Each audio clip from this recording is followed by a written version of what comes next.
Welcome back to That Is Effin' Weird. Today's episode, we are going to be talking about the one, the only, the effin' weird sport of roller derby. We're going to be going over some.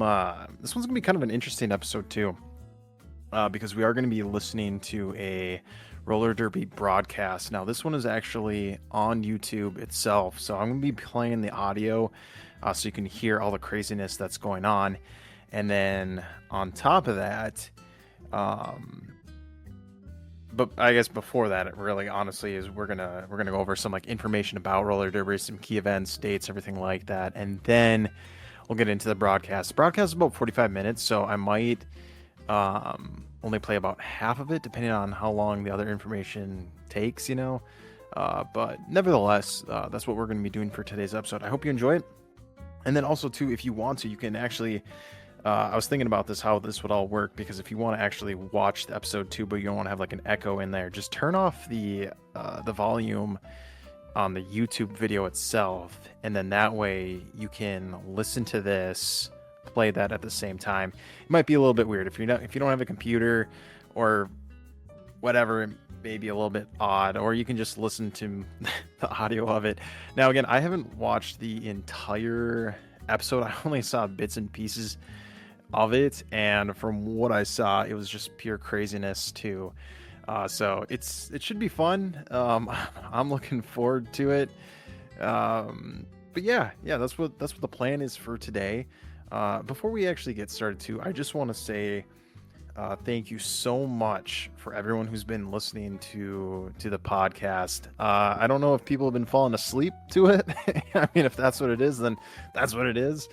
But this month alone, this has probably been one of the best months that we've ever had as far as listens to on the podcast. We have, and I know it's a smaller podcast, so a couple hundred listens doesn't seem like much, but we touched the 800 mark for listens this month, and that's probably the best we've ever done since the start of the show way back in 2022.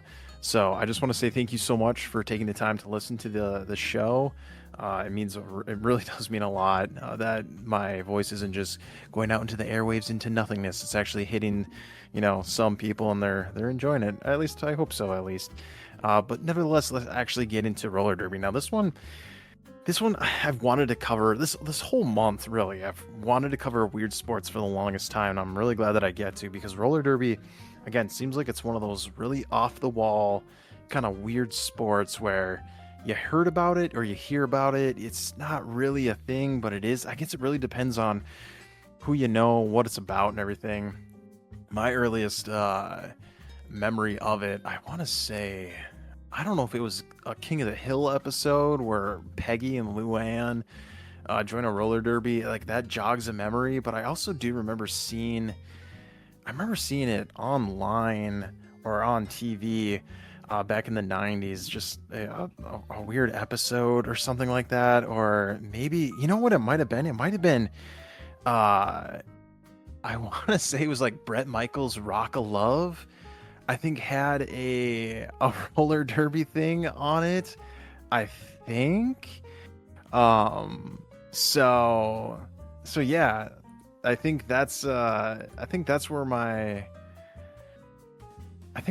earliest memory of the show really came from, is maybe the Rock of Love. I would have to see if let me see if it is online. I'll get back to you. I might add it in the description of that specific highlight clip or something like that. But the Rock of Love, that's also a good TV show, but that's not why we're here.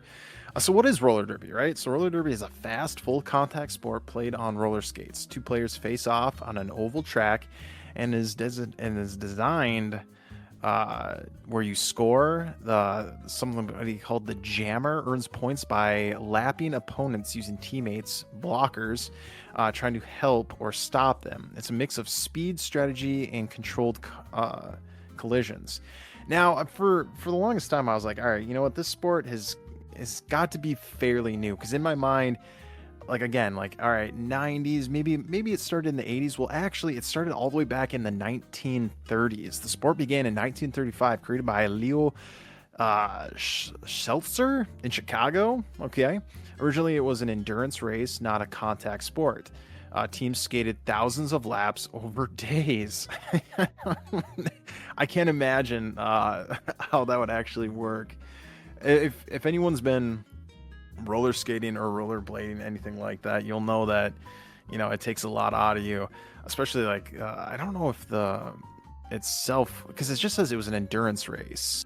So I don't know if it was still an oval or if it was like, all right, hey, you're gonna go to the end of town and back as many times as you can. It doesn't really say. But during the Great Depression, it gained popularity as affordable form of entertainment, which makes sense, right? You just, buy a pair of skates. Now, again, I don't know the design of skates, how much they cost. I mean, I'd probably equate it to, and due to inflation, it was probably the same amount as today, maybe a little bit less. But I do also feel like rollerblading, roller skating is something that is kind of like gone away a little bit. Again, that's why I want to bring up roller derbies, because I feel like there is a select community that still is involved with this and everything, but you don't see people out on roller skates as much anymore. I feel like, again, it was the early Ozies, late 90s where that was really the thing. I do remember a Disney movie called Brink, I believe it was, where like it was all about rollerblading and everything being all cool. I remember I think there's other movies back in the 90s with the whole rollerblading scene, but yeah, you don't see it so much anymore. You don't even see kids outside playing street hockey. I remember that was a thing. I remember doing that as growing up too. But look at me, I'm just reminiscing about the days of the 90s. I'm a 90s kid, so I don't know what it is about it. I actually did see something, and someone pointed this out, and I think it's very true, where the feeling of a 90s kid, why there's such this nostalgia, or there's this aura about it, is because we grew up in the time where there was no technology, and now there is a time of technology, and we kind of want to go back to a simpler time. I don't know if that's true. It does seem like it's kind of hitting the head on the nail right there, but nevertheless, let's keep on going with some dates and everything like that. So the rise of the popularity of the roller derby in the 1940s and 1960s, roller derby became a major spectator sport across the U.S. Okay, events moved into larger arenas and began touring nationally. Okay, so the sport adapted banked tracks, allowing higher speeds and more dramatic collisions. So again, yeah, I think maybe in the 1930s it wasn't so much of a actual rink itself, and it was maybe, like I said, an endurance race. So maybe it was across multiple towns that they were going through, because 40s, 60s, it looks like it was, made indoors. Joan Watson, one of the first female sport celebrities, did it. Anna Carvalho, known for aggressive play and showmanship. Major locations: San Francisco, Los Angeles, and New York. So it really seemed like this was mainly on the coasts that roller derby was the scene. So going into the 1950s and 1970s, roller derby was broadcasted on TV, drawing millions of viewers weekly. Teams developed characters, rivalries similar to wrestling. Some matches began incorporating scripted elements to boost entertainment value. This blurred the lines between sport and spectacle, which later hurt credibility, which, again, does make sense. But I had brought this up in... I believe it was the American Gladiator one, where like that first season was really kind of scripted, and then like after that first season they brought someone else in to like really make it like a true sport. Like let's take that, not drama, but let's take that piece out of it that makes it more like a TV show and make it more like a legit sport. And I feel like this is kind of what maybe happened with roller derby. Now, again, we will listen to this in the broadcast. Maybe what we'll hear, I'll be watching it, but if you want to watch it too, it is on YouTube, so you can take a gander at it. But it almost does seem like that's kind of when sports are coming to be. It makes sense that you want to, have that popularity right off the bat, and you want to have like that wow factor to it, but maybe just let it do its thing. I don't know, because like it's weird, because like wrestling, for instance, right? You do have those rivalries, you have those I think the most iconic one, or one of the most iconic one, is, Macho Man Randy Savage. Like he had such a elaborate personality and just like this aura about him, and just like it's just it was. I don't know how to describe it, but it's weird how like some sports can adapt that and they survive and it's like a legit thing. And then other sports like this, where it's like, oh, that actually hurt its credibility. It's not so cool anymore. Because, I mean, yeah, you wonder, like, all right, are what they doing real or not? But I'm really curious because, again, this is saying in the 1950s to the 1970s. So when we're watching this, we'll see and we'll hear if it's legit or not, or if it actually seems legit. So, how scoring works. I think this is an important one because when we actually do listen to it and watch it, it'll be kind of important to understand what we're seeing here. So, each game is divided into 2 periods, 30 minutes each. Okay, like any normal sport, for the most part. Short rounds called jams, up to 2 minutes. I don't know how that would work. So each game is divided into 2 periods, and then there's short rounds called jams. I wonder if that's like a tiebreaker or something like that. That's when those would come into place. Scoring: the jammer scores 1 point per opposing player passed legally. The first jammer to break through the pack becomes the lead jammer and can end the jam early. Strategy is huge. Teams play both offense and defense simultaneously. Interesting. So the jammer scores 1 point per player passed legally. So I always thought that they were playing with like a ball or something like that. Maybe I'm wrong. I don't know. Maybe it is just, just the jammer scores 1 point per opposing player passed legally. Interesting. So they just have to pass. They just have to pass them. The first jammer to break through the pack becomes break through the pack. How does that? Again, we might have to watch this because I'm wondering if one team is like in front of the other team, kind of like leading them, and that's how they're like, okay, defense, don't let anyone get through. And then if the opposing team that's behind that, the offensive team that's behind that defensive team or whatever, slips through and gets through, okay, now they just scored a point and they have to keep going faster to try to. Interesting. I don't know how this would work. I'm really interested to watch a match. Injuries and physical risks. So it doesn't seem like there's much more to that. That seems like that's pretty much how the game is ran as far as scoring.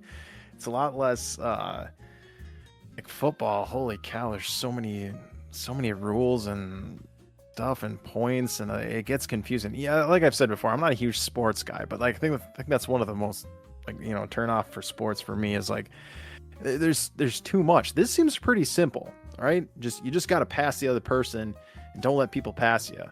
Beyond that, that's it. Like that seems pretty simple. Like you can get on board. You can kind of. You don't have to be an expert to just jump on this bandwagon. But like I said, we'll get into actually listening and watching one so we can actually see how this works, and then maybe the commenter on that the one that we're listening to can actually we'll see how this goes. Okay, so but before that, let's get into some actual injuries and physical risks. Roller derby is a high contact injury as part of the sport. Common injuries: concussions, broken wrists and ankles, knee ligaments tear, ACL, MCL, and deep bruises and muscle strains. Players wear helmets, mouth guards, pads, knees, elbows, wrists.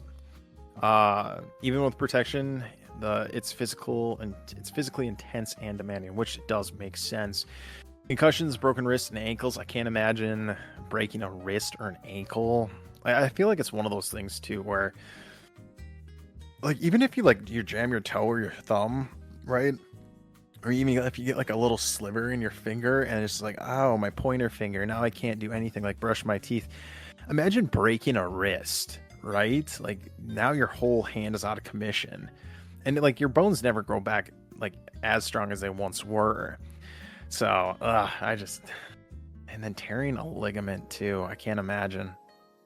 So the decline was actually in the late 60s and 70s for roller derby. Roller derby's popularity dropped sharply due to credibility issues, increasing beliefs that matches were scripted or staged. Again, I don't understand how one sport like wrestling, because that's the one that can, comes to my mind, that like, okay, yeah, it is scripted. I'm not saying that it's not physically demanding. I'm not shitting on wrestling by any means. I feel like wrestling is still a demanding sport. It's very, they're doing flips, they're picking up other people. It's a very demanding sport and everything like that. And it's okay that it is staged. I'm not saying that it's not, right? But again, it's one of those things where how does something like that survive? Well, roller derby does not. I'm like, I keep saying this. I'm super excited to watch this because I'm eager. Because when I did come out to my recording studio and I looked in at the because I was pre-recording it and everything like this, so we could listen to it. The first thing I saw was one guy like jumping up and smashing into another guy with his skates into his back. Now again, that could be completely scripted, but it is something that I was like, holy cow, what is going on right now? Super excited to watch it. Financial problems, touring teams and arenas cost became expensive. Yeah, I could see that. Competition, so other sports like the NFL, MLB dominated TV, which I will say, yeah, like I do feel like there was those mainstream sports that, you try to come up with like a new sport. I feel like, especially in the United States, we have those big staple ones, and it's so hard for like a new sport to come to be, even if it is like pretty cool. So like I saw a video, Haunted, our editor, he turned me onto the Ocho subreddit, and it's a bunch of like just weird sports compilation type stuff, and people were playing baseball with like a tennis racket and a tennis ball, and it was so cool. Like I would watch baseball if it was like that, because it was, what was it, the guy up to bat with the tennis racket and ball smack the tennis ball, and I think the guy at the second plate was able to like smack it back to like home, so he got the guy that was running from third home, he got him out, and then he was able to throw it to first. It was insane though. So it was really interesting to watch, but I would probably be more interested in watching that. I'm always down for something new like that. And again, I feel like, especially like with football and everything like that, I just always hear people complain about like, oh, they made some more rules, they did this, and I don't know. I just, let's make some room for some other weird stuff, some other weird sports. I mean, I feel like I'm kind of biased because the show That's Effing Weird. Let's get some weird sports out there, but why not? Let's give them a try. I do feel like though, you can't play it up kind of like what this was saying. Like if it looks scripted or if it looks fake or like kind of like fluff, then I don't know if it's going to survive. It needs to have that legitimacy, to it. I have yet to watch the new season of American Gladiator, so I do need to put that on my to-do list. So I should probably take a look at that sooner rather than later. Might add it to the t-shirt stuff at the end of the month. If you're not aware of that, we have a new t-shirt that comes out every single month. On our Zazzle account. If you're interested in something like that, wearing some effing weird material, go check that out. But I digress. Let's get back into the decline of the show. So, organizational collapse, key leagues shut down, which that's a shame. By the late 70s, roller derby had almost faded from mainstream culture. The revival in the 1990s and 2000s, roller derby made a major comeback in the early 2000s, but in a new form. Key organizations: Women's Flat Track Derby Association, so the WFTDA. Major changes: switched to flat tracks, cheaper and more accessible, became athlete ran and grassroots, focused on real competition, not scripted or drama. Strong ties to punk, DIY, and feminist culture. So like that was another thing that I was going to bring up, and I don't know why this is why is roller derby a woman-dominated sport? I mean, I don't understand. I don't get it, but I guess that's the case. I mean, I still think it's pretty cool. I think it's legit. Good on you. Um, but I don't think there's like, especially nowadays, I don't think there's any one sport that I can think of off the top of my head that is just like male dominated. Because I mean, like basketball, you have men and women's leagues, right? It's still there. But I feel like with roller derby, it's just the ladies playing the sport. I could be wrong, but it definitely says right here that uh, it's a feminist culture. So we'll take a look into it. We'll see if what's going on. So today's roller derby scene. So modern roller derby is played in dozens of countries worldwide, primarily women-led, but inclusive to all genders. All right, well there you go. I bet there's some dudes rolling around on their skates. I mean, I wouldn't mind trying doing something like this. Community focused and often volunteer ran. So that was another thing. And I don't know if this was like real or not or legit, but I'm just referencing a cartoon too, but. In King of the Hill, that was one of the big issues, and I feel like that's kind of what became Athlete Ran. In that specific episode, Peggy Hill and Luann, like they signed a contract, but it was for whatever reason, like the owners, it was just really shitty ownership, right? And then they finally were able to run it by themselves, and maybe that was in reference to, and I don't know. So, key traits: emphasis on inclusivity and diversity, strong local league culture, international competitions, and championships.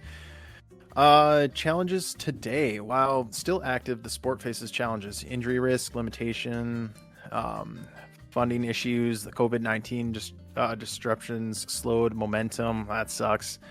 Less mainstream media exposure. Interesting. So the final takes.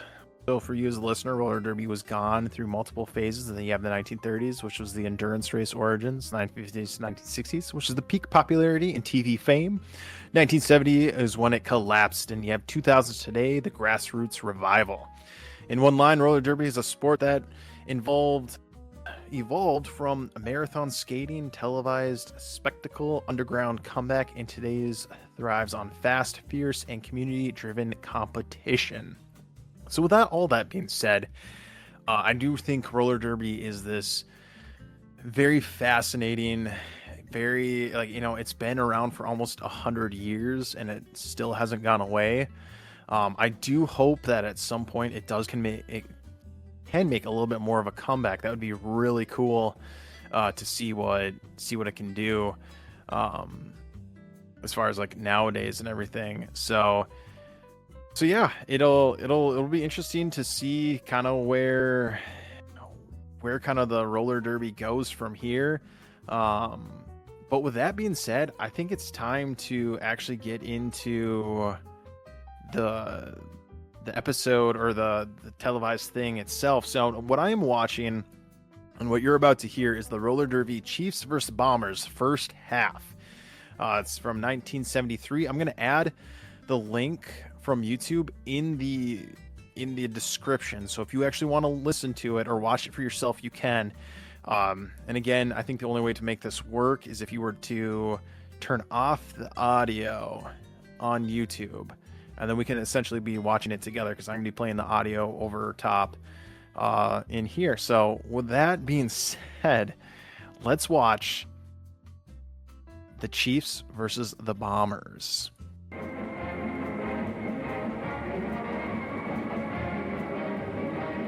I really like that, like almost like circus music at the beginning. See what I'm saying? Like this little promo right here. That to me, it doesn't look fake. I don't know. They really look pissed at each other. But again, maybe this was all scripted and everything. Welcome to another. All right, let's listen in. Roller skating action featuring the Chiefs and the Bay Area Bombers. This game coming your way from Kezar Pavilion in Golden Gate Park in the city of San Francisco. San Francisco, like we said. And Jerry Seltzer to describe the action. And we're picking up the action with the score of the Chiefs 3 and the Bombers 2. We're in the first period of play in the first half. 6 minutes left in this period.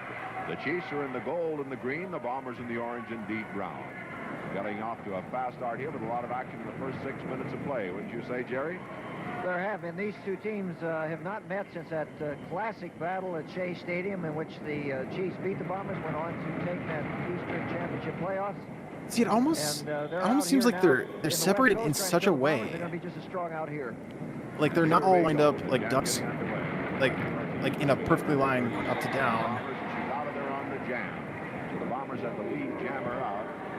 Okay, so they talked about the jammer. The Bombers have a wall across that track. Oh, okay. So it seems like as soon as the jammer gets out, the team that has the jam out builds that wall. Armito Ortiz, the only jammer out, but she's going to have to face a rough Sandy Dunn back there. Carolyn Moreland, 43, in case she needs any help. And there's Moreland with a block and Ortiz.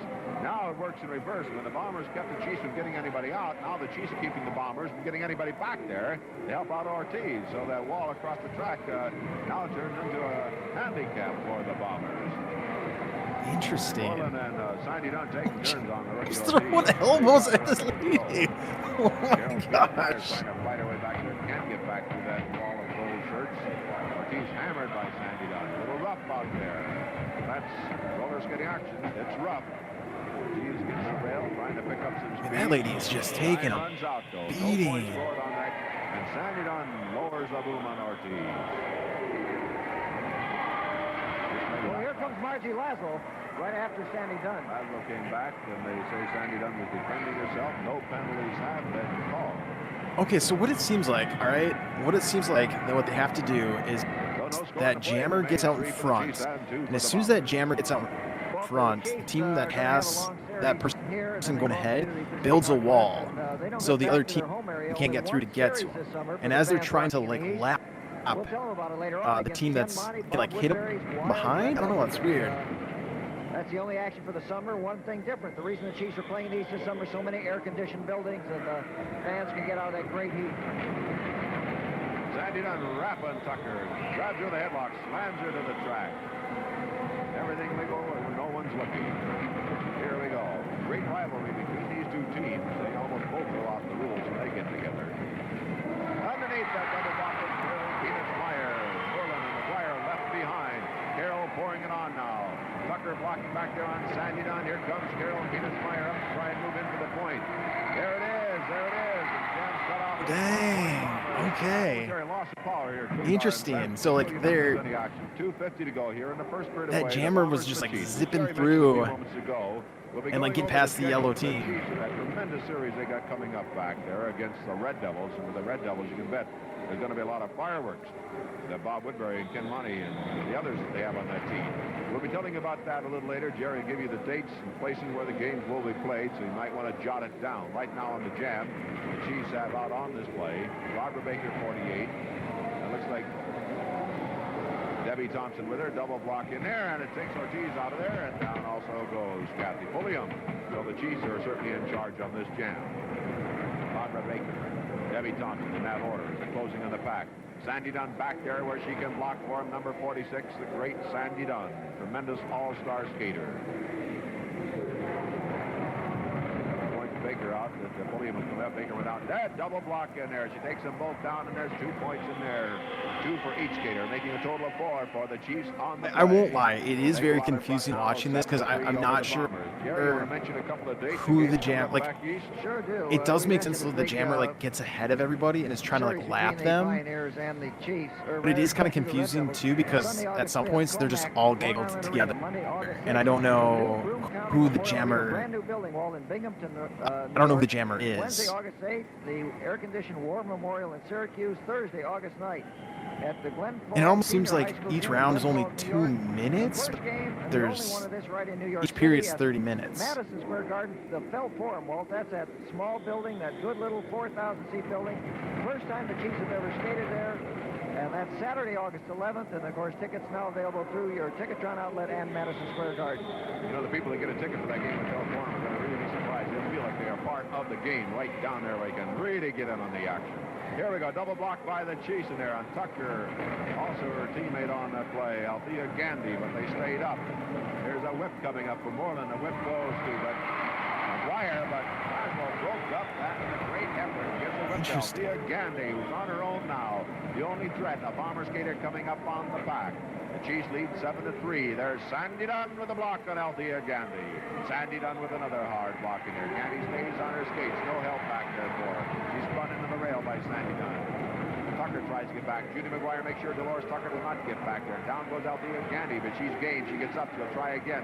Tucker hit by Sandy. So I'm wondering if this lady right here is the jammer. She help her block, but the Chief skater is coming up on the down low.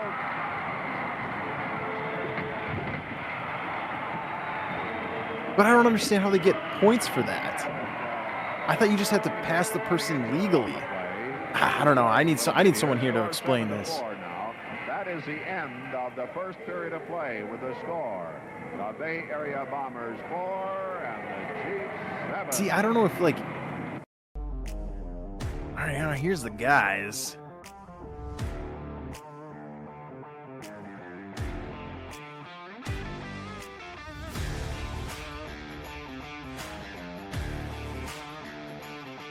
To get specific things different about the landing page, you can either chat more, but everyone that's tried to do make that button blue, right? Very hard, right? Yeah. You keep chatting to it, and it's just not. It's like walkie-talkie instructions. It's just not doing what you want. Framer has all the control, everything that you need to be very precise with anything that you want to put on the screen, from a button color to a form to the animation to the breakpoints to like how the thing looks and feels and breathes. And so we add AI on top, so that at the end of the day, people are faster, but they have the same amount of control to make their web presence a lot more premium than what you would get if you were just using an LLM. Yeah, okay, it looks a little staged. It looks a little staged. But it's still cool. She's leading 7-4. The men are on the track for the first time in this game. The second period just getting underway. Now on the jam immediately. Chief skaters in action.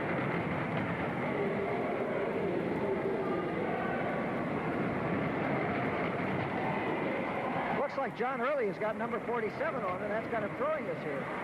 John Early leading on the jam.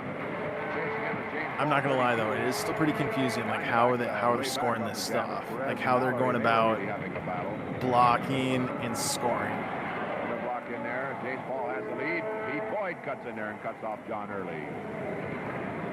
Slammed into the rail by Bill Grohl. These men really hitting out there. Rapping John Early and Pete Boyd. Boyd draws a warning for Bill Morrissey, the referee. James Paul slowed down by Bill Grohl. Another block on it.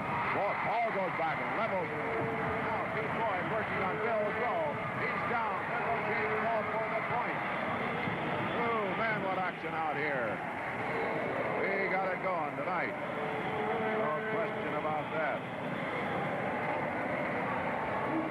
I think we're going to be in for quite a series, Walt, and all the more power to this Chief team. You know, with the wild schedule in the league this season, the Chiefs, just night before last, had a game in Jackson, Mississippi. They're in here today, except due to our complex transportation situation these days, 2 skaters didn't make it. That's Sam Tiapula and Lloyd Turpin. They're going to be on hand for the next Chief game. But the Chiefs had to put a couple of young skaters in uniform for this one, and there's some jersey shifting. As you see, John Early, also Charlie O'Connell has the flu. He's out of this game, but he's coaching. He'll be back for the next Bomber game. Out of the jam, Bob Dansell moving. Chris Rowe, number 42, right behind him for the Chiefs.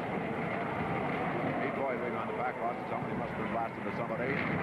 It really is interesting, because like I said, right on by. Both men still I feel like he almost I mean, this obviously is like a legit team. This was towards the, the downfall of it, but I almost feel like I need a condensed down version to really see what's going on, because I thought I would be able to get it, but again, they're all just in one big gaggle, and I don't know who's the jammer, who's not the jammer.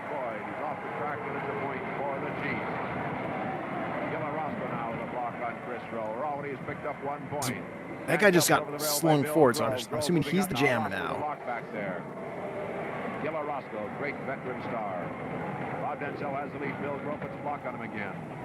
Are they both the jammer? Roscoe can't do it. He slammed into the rail, spins along the rail. Time runs out. 1 point Chiefs. That was on the illegal block by Pete Boyd on the play. And the Chiefs lead the Bombers now 8-5. We were talking earlier about the tremendous series coming up on the East Coast.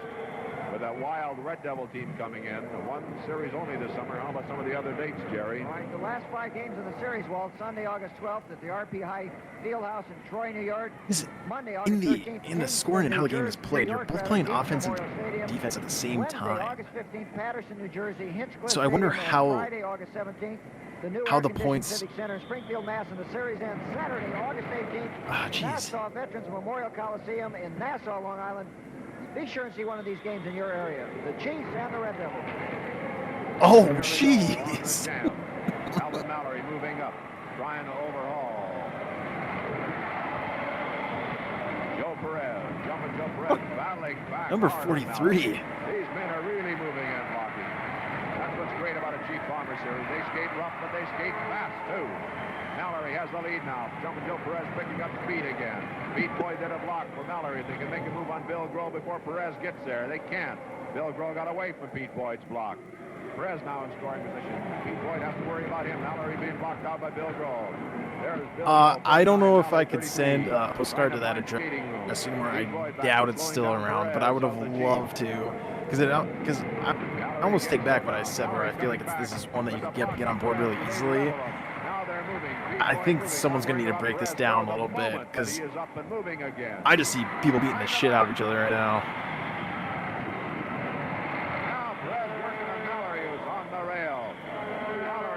Oh my gosh! Holy shit! Looking for him one way, he went the other way. The dude flipped over the side. That was insane. If you would like to get a free copy of the rules and understand this game better, put your name, address, city, station on which you watch this program on a postcard and send it to Rules, Oh my Box lord! 1828, Oakland, California, 94604, and we'll explain the whole thing to you very carefully. Well, Perez took a hard comeback block that time from Mallory. Figured he had to get even, and he did, and he ends up in the penalty box. So on the track, we have 5 Bombers, and we have 4 Chiefs. Score 8-6. The Chiefs on top. 6.5. Okay, so I'm not gonna lie. Like some of the hits around the turns and everything like that, they look very scripted. They look very fake. It's like, all right, whatever. But a couple seconds over, that guy flew over the edge. That did not look fake. Right now, look at him move out there. And look at him. Oh, Gammon. Oh! He's up. He's up. Oh, man, oh, he ever got up? Oh, never know. Roman getting it now from Bill Grohl. Mike Gammon with a hand on his back. Over that rail backwards that time. Spun along it. Down he went. He's back on his skates. He wants a shot at Roman, and he gets him. He decks him. And then he is hurting. Mike Gammon is hurting. Here comes John Early. He hits Roman in the rail. Early has the lead in the jam, 47. Mike Gammon going to give him whip, but Mike Gammon is hurting out there. Pete Boyd dumped by Bill Grohl, and there's a point for John Early. And Pete Boyd is down and hurting right now. Man, it's going to be fast. This is going to be rough. The Chiefs and the Bombers. Holy There's shit. a Brenner checking with Pete Boyd. Well, for the fans watching here on this I Chief think Network, the Chiefs are right the after yellow. this Man, match, they're we're just going getting to have interviews, torched right with Walt now. Harris going to be talking to Eddie Perez and Barbara Baker, 2 of the better Chiefs that you don't get to talk to. And that Barbara Baker's quite a story, Walt. Being the daughter of Annis Big Red Jensen, Russ Rosie Baker, 2 of the best skaters ever to skate. And everyone said, when is she going to be another Annis Big Red Jensen? And Barbara never seemed to get up to that. She had a severe back injury. Everybody thought she could never skate again. And this season, she's really shown. I think she's one of the top skaters in the league. Right you are, Jerry. 9-6 is scored. And she's leading the whip. Pete Boyd whipped out by the jammer, James Paul. And Bill Grohl goes in pursuit. So here we go. Mike Gammon is still on the track, though. He recovers from that one. That's Pete Boyd and Bill Grohl. Forget about skating. Here we go. The moving wall and Bill Grohl. All blocks coming to legal November. I love the announcers too. They have such good announcer voice. Once you deck, the back catches up, you man, you deck again before you get back on balance. Pete Boyd moving on the back, Bill Grohl back there to block. Now here we go. Hang on to your seats. Bill Grohl hits Pete Boyd. Boyd uses the rail. Hits him again. Knee block in there by Bill Grohl. An elbow block in there by Bill Grohl. And now shoulder block in there on Pete Boyd. His teammates slingshot him like around the turn, and he was on skate. Oh my gosh! He's hanging there. Here comes James Paul in the jam. He'll grab the lead. Time's running out on him. That's it. Time ran out before he could get up there. Pete Boyd needs a trainer again. Score remains 9-6. Incidentally, I'd like to say hello to Pete. Again, it does seem like the hits in the knees, like the elbows, they seem very fake. I'm sure they... A game, the Garden. He came out here in California. I'm sure to some degree, yeah, like they're legit, but yeah, some of those just look so fake. Fantastic job. And Walt, of course, as you know, he was at that game at Shea Stadium. Brought me a 22-pound lobster. I think Pete brought you the Loch Ness Monster. I think so, too. Here we go on the jam. Okay, so I think I understand, like, okay, you get 2 minutes, and then there's like a little bit of a break. So it's like 2 little increments, and each period is 30 minutes. Now, I don't know if that's a 30-minute, like...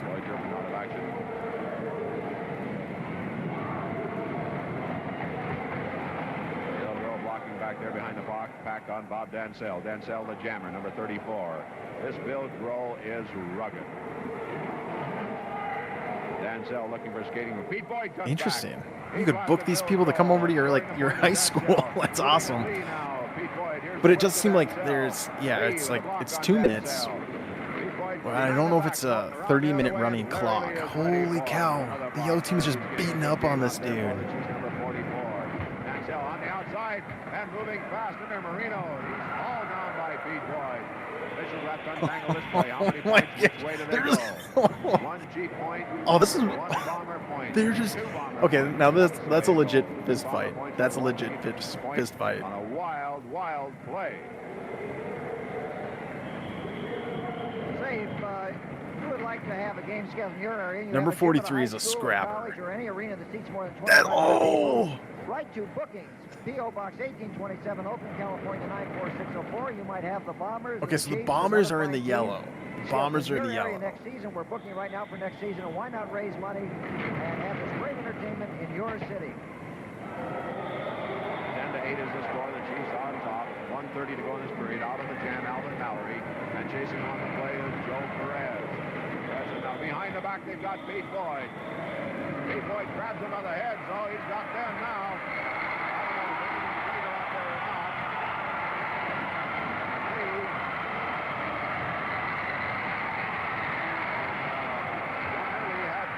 Maybe not. Maybe the Bombers are the Red Bulls. I don't know. It's just the yellow versus the orange. Check the Chiefs skaters. Pete Boyd just too much man for him that time. The Bombers scored 2 and the Chiefs scored 1 on the play. And now Larry Lee's working on Pete Boyd. Robbing him, kicking him. Has him on the rail. Larry Lee skated a good jam that time, and he didn't finish with the jam either. He's still throwing them. 11-10 is the score here. The Chiefs still lead by 1. 33 seconds to go here in the second period of play. Did Gammon deck Boyd then as he went by? All right, it was a close one. It was a close one. I don't think they're done. He wasn't expecting it. With O'Connell out of action in this game with the virus, nope, they're definitely not done. Big man the Bombers have out there. Okay, now it's the ladies again. Okay, this is what we're going to do. We're going to stop it right here from watching it. If you want to keep watching it, by all means, I 100% suggest that you do. It was great. It was great. That was really interesting, but that was confusing as fuck. I have no idea what was going on. I do remember that, I guess, where it's just like, it just seems like they're in a gaggle. I thought there was a football in it. Maybe I'm thinking of the Rocket Love one where they had a football, and maybe that's some of the changes that they have nowadays, is they actually have a ball or something like that involved. I don't know where a ball is coming in my mind right now. I don't know why. Nevertheless, super confusing. I thought this would be a lot easier to watch and follow. Completely wrong. It just looks like a gaggle. The idea and the concept is easy to understand. You pass a player, you get a point. What I don't understand, I guess, is like how are the refs, or who is keeping score? And if you pass someone, but they pass you again, or you don't stay ahead of them for that 2 minutes, do you not get a point? Because I feel like a lot of people were passing people. So I don't know how that piece works by itself. That would be that would be interesting to kind of figure out too. I might need to watch like a roller derby tutorial. But again, this was in the 70s. Now, apparently the rules have changed, or they are different now, or maybe that there's, you know, different versions. It's almost like last week when we were talking about the jousting stuff, how there's like a couple different versions of jousting, or the TV show Full Metal Jousting. They incorporated some different stuff to the show, and actually how the points work. So I'm wondering if that's kind of how the case is, or if there's different variations. And I feel like that's almost sometimes why I feel like that's kind of how, like, why sports are like newer sports or weirder sports kind of like this are a little bit hard to follow or get kind of like, but I mean, I guess you can say that about really any sport. Some sports are kind of, you know, how they score stuff is, you know, can get kind of confusing sometimes. So, I mean, I don't know. I mean, baseball is kind of easy to understand. I mean, you hit the ball, and if you catch it, you're out, you know, and everything. I think the thing that gets kind of confusing with baseball is like the innings. I don't understand how the innings work, top, bottom, whatever. I think that's when a player is going. If you like baseball, I'm sorry, I'm totally butchering it right now, but nevertheless, roller derby, a very interesting sport. It would be really kind of cool to see a newer match nowadays. If I do find something, I will, maybe what we can do for the live episode at the end of the month is I can find a roller derby episode that we can watch for that, because this would have been really fun. I know it's kind of a pain if you were just listening to it. You can't really have the visuals and everything like that, but hopefully the spectator, the announcers were describing it enough. There was a lot of action going on, there really was. But if you didn't get a chance to watch it and you were just listening to it, the elbows and everything like that, again, it did seem very scripted and fake. There were a handful of things. Number 43 on the yellow team, he was a scrapper. He was legit throwing punches. It looked like he got into the penalty box, if there was one. I don't know. He was sitting out for a little bit. One dude did get thrown over the edge. That was pretty cool. Someone got a roller skate to the back. That was like the first thing I saw about this, so I'm really glad I got to see that again. There's about another 20 minutes to this specific episode, so feel free to watch the other half of it. But again, I will try to find something. I would really like to watch a weird sport for the live episode with you guys at the end of the month. That would be really fun. It doesn't necessarily have to be roller derby. I think roller derby is, if I can't find anything, we might do that. Man, even watching an old American Gladiator episode would be really fun. I just would have to look at the copyright stuff for that to see if I would get in trouble for that. But nevertheless, if you're interested in roller derby, or if you want to go see a match, it seems like there is still some stuff out there. It said that COVID-19 kind of, squashed things a little bit, but things I feel like, what's weird to think about, and I'm not, just think about this for a second. COVID was almost 10 years ago. Almost, right? It was 2019 that it happened, and it's 2026 right now. That was 7 years ago. Now the whole, everything happening that lasted for a while and everything, but the very start of it was 7 years ago. We're closer to the 10-year mark than I was going to say closer than the 5-year mark, but we are still closer to the 5-year mark than the 10-year mark. Regardless, it's almost been 10 years. That's what I'm getting at. But roller derby, I bet you could find something within your area if you looked. I feel like, let me see here real quick. Roller derby matches near me. Let's see here.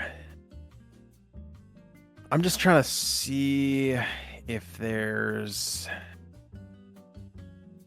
titled Thunder Roller Derby. What is this? Titled Thunder Derby. It looks like there's one on the West Coast up near Washington. This was just the first link that I clicked on. And it looks like the rink is still like canted and turned. I don't see any guys there, so it looks like it's still a ladies sport. Let's see here, the teams. I'm gonna go to the teams. I'm gonna see if there's like a. Let's just read the teams. The titled Thunder Travel Team. We have the Thunder Cats, which is a cat with a bandana. These fighting felines skate both banked and flat. Okay, so it looks like there's a combination. The agency are the officials who enforce the rules and track the state's. Okay, so there's only, looks like a traveling team and then just a local team. But again, it looks like it's just, you know what? Let me do this. Men's, let's see here. Men's roller derby. Let's see here.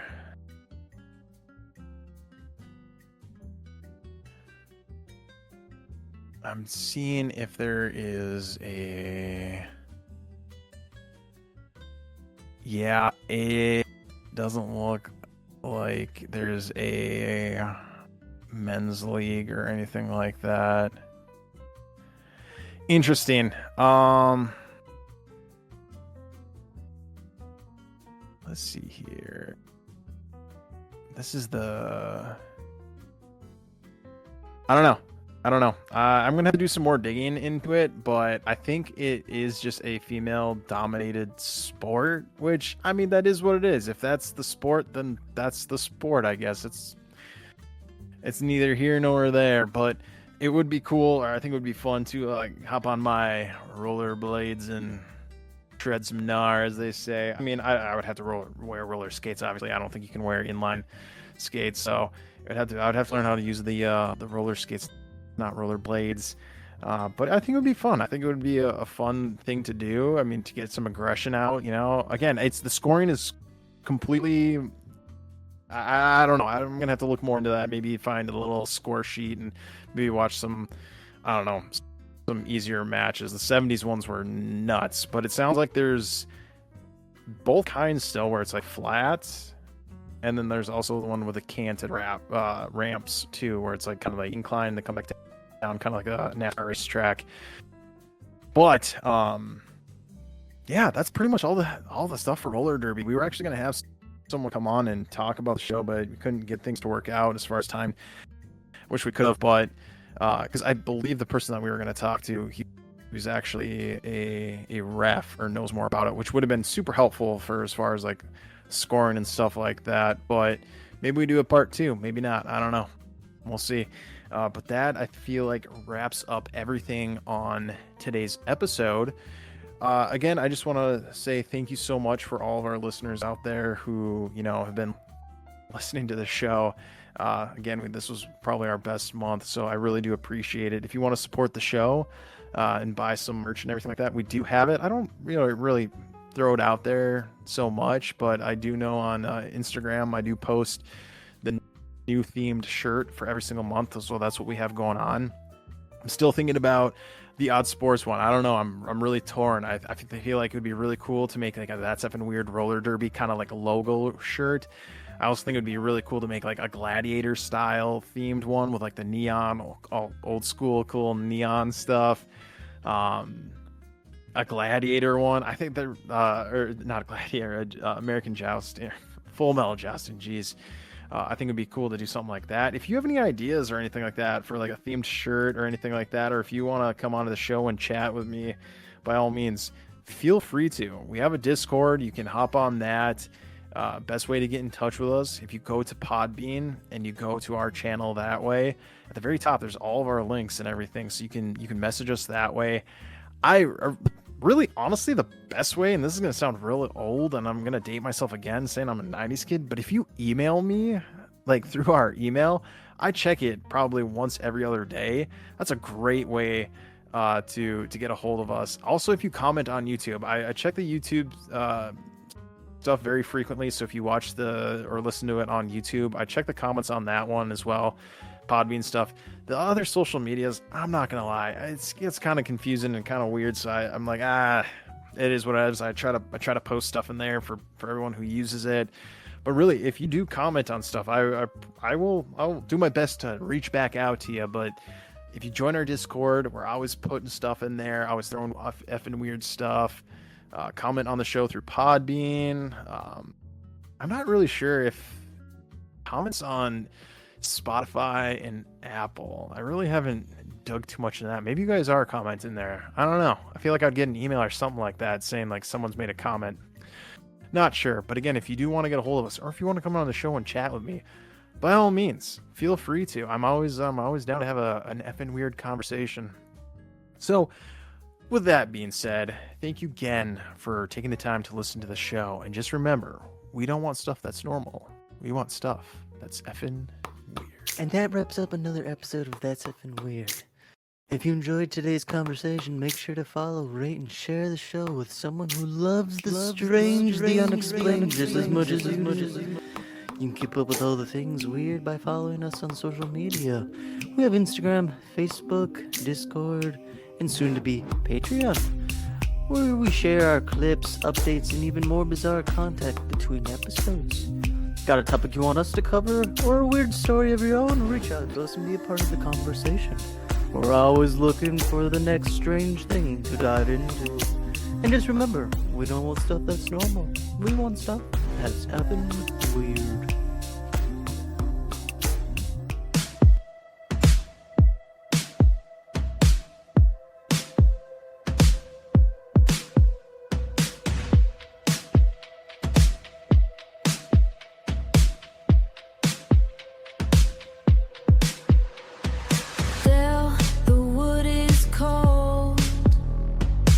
Salt on my upper lip. 8 wheels cut the grain. I hear the iron click, click, click. My lungs are full of ash. The whistle is a blade. I push against the wall. You are a ghost I made.